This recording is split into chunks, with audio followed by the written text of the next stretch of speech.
foundational ideas of this sort of relational, spiritual, psychobiological approach. How's that? There's a term you can throw out at the water cooler at work tomorrow and really impress some folks, right?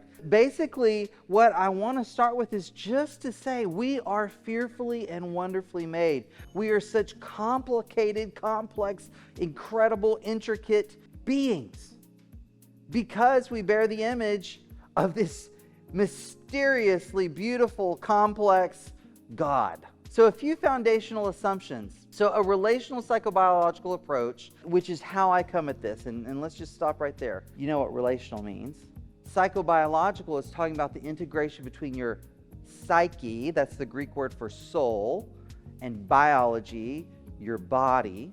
So the body and soul coming together in relationships, that we're embedded in relationships, and that this means we are multidimensional, multifaceted beings. You can see there, we are bio, psycho, socio-ethico, spiritual beings. Bio, we have a body. Psycho, we have a soul. Ethico, that's about ethics, how we interact in relationships with each other. Spiritual, there's a part of us that is beyond us and connected with something much higher than us. These different aspects of who we are functionally united. That means, in theory, we could conceptually talk about just the body, or just the spirit, or just our relationships. But in reality, when they function as one. You can't do anything physically that doesn't affect you spiritually. You can't do anything spiritually that doesn't have a physical effect. When you pray, neurons are firing in your mind. When you worship, neurons are firing in your mind. Things are happening in your body. You can't separate them functionally. We see this from the very beginning. The Lord God formed us from the ground, created our bodies. He breathed into us the breath of life. And then it says the man became a living creature. The Hebrew there is nephesh, which can be translated soul. And so to be a soul is to be a body enlivened with spirit.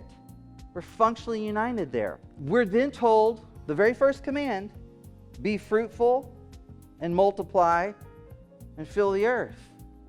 How do you do that?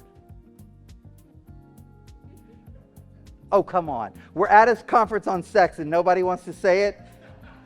How do you do that? You have to have sex. You have to have sex. So from the very beginning, in order to obey God, you had to be in a relationship. You had to have sex. Obedience to God from the very beginning. Walking into His purpose of who we are from the very beginning. It's fundamental to our identities. You see, in the creation account, sex is required to fulfill the divine mandate. Sexuality and spirituality have always been intertwined. Always.